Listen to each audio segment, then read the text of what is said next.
Hi, in this video I'm gonna show you how to convert YouTube video to MP4. So simply I'm just provide full guide. So at first open your YouTube and go to your YouTube studio. I'm already open my YouTube studio. Click on to content. At first download a YouTube video. 3 dot. I'm just download this video. Okay, now successfully download this video. Just check in. So as you can see, now I'm recently download this YouTube video. I'm just convert this. So you need to first download your VLC media player and open it.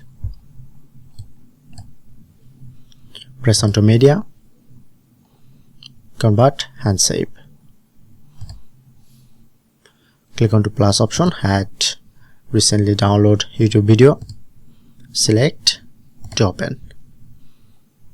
Press on convert or save.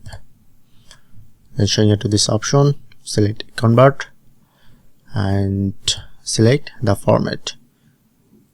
Select this, press on setting icon, go to audio section to select keep and make sure to select to press on save and select the save location and select the download location. Press on save and finally press on to start. Now it's converting and that's it.